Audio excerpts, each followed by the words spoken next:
Episode 14 की starting होती है और हमें दिखाया जा रहा होता है सीन जहाँ पे हमारा मेन कैरेक्टर और वो ब्लू बाल वाला लड़का उन असैसियन से लड़ रहे होते हैं और उनको हरा देते हैं। और उनको मारने के बाद उनकी लाशों को एक जगह रख के वो ब्लू बाल वाला कह रहा होता है कि अब बताओ हमें क्या करना चाहिए।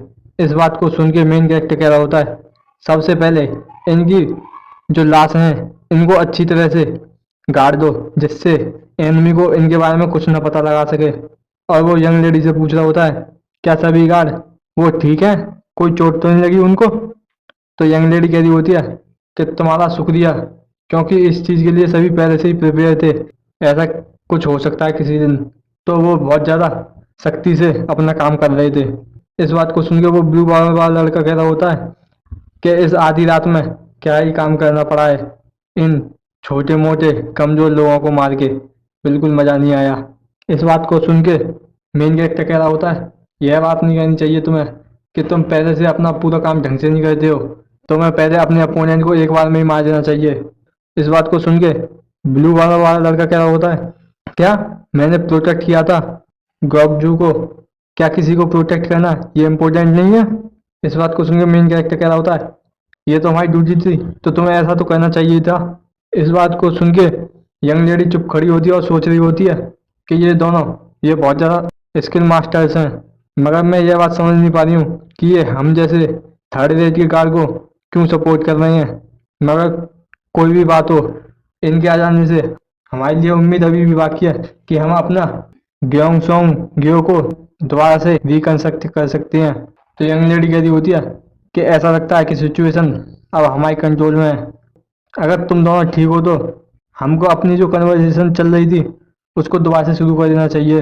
तो दिखाया जाता है वह सभी लोग दोबारा से अपनी बात को करने के लिए अंदर पहुंच जाते हैं और कन्वर्सेशन शुरू कर देते हैं।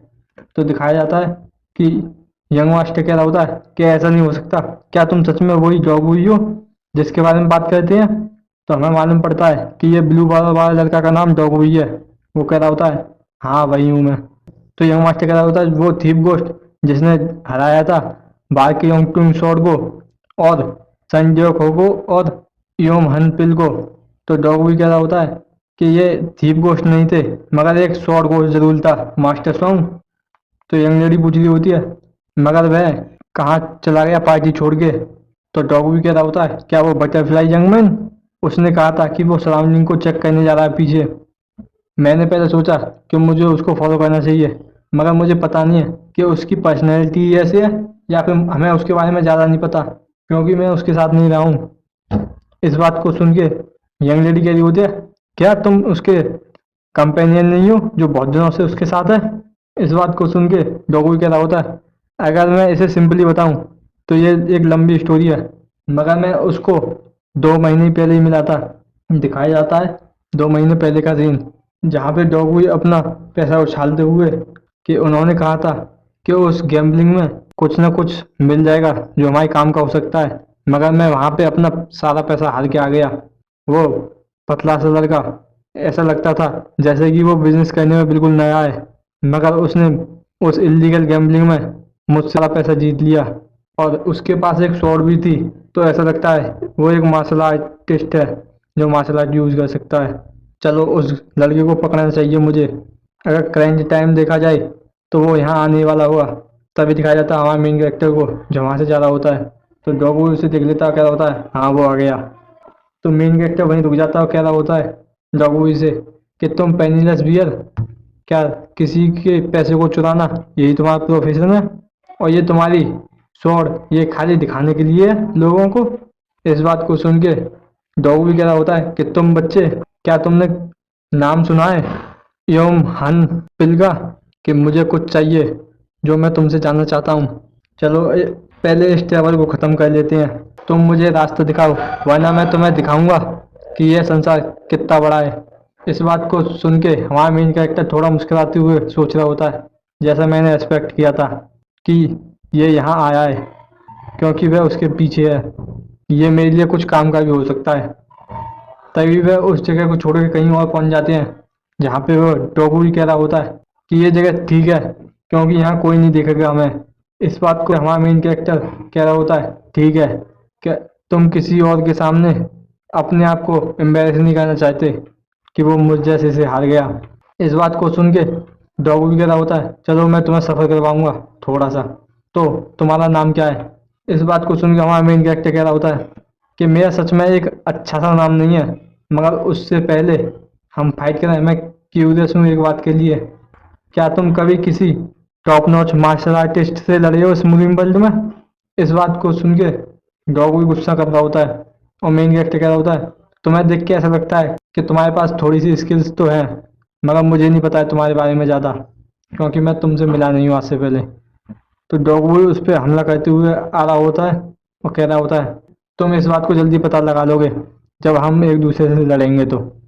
तभी वो दोनों अपनी स्वॉर्ड को टकराते हैं। इस चीज़ को देख के डॉगी की थोड़ा हैरान हुआ, सोच रहा होता है कि उसने मेरी स्वॉर्ड को सीधे ही ब्लॉक कर लिया, तो ऐसा लगता है कि इसके पास थोड़ी सी तो स्किल है। और उन दोनों के बीच में फाइटिंग शुरू हो जाती है, जहाँ पे डॉगी हमारे मेन कैरेक्टर पे हमला होता है और मेन कैरेक्टर उसको डॉज करते हुए जा रहा होता है। तो डॉगी गुस्सा होकर एक तेज हमला करता है, मगर मेन कैरेक्टर उस हमले को डॉज करते हुए पीछे पहुंच जाता है और कह रहा होता है कि अब मैं समझा, तो मैं देख के ऐसा लगता है कि तुम थोड़े से स्ट्रांग तो हो। तुम्हारा धन्यवाद कि अब मैं ये रियलाइज़ कर सकता हूँ कि अब मैं कितना ज़्यादा स्ट्रांग हो चुका हूँ, तुमसे लड़के मुझे मालूम पड़ जाएगा। तो डॉग भी कह रहा होता है कि ये जो तुमने मूव किया था अभी, तो मेन कैरेक्टर कह रहा होता है कि तुम अपनी स्वॉर्ड को दूर घुमा रहे थे जिससे मैं आसानी से डॉज कर सकूं। सही कहा ना मैंने, कि जब मैं एक सूटेबल अपॉर्चुनिटी देख रहा था तुमको स्ट्राइक करने के लिए, जिससे एक मूवमेंट क्रिएट हो जाए कि मैं तुमसे बात कर सकूं।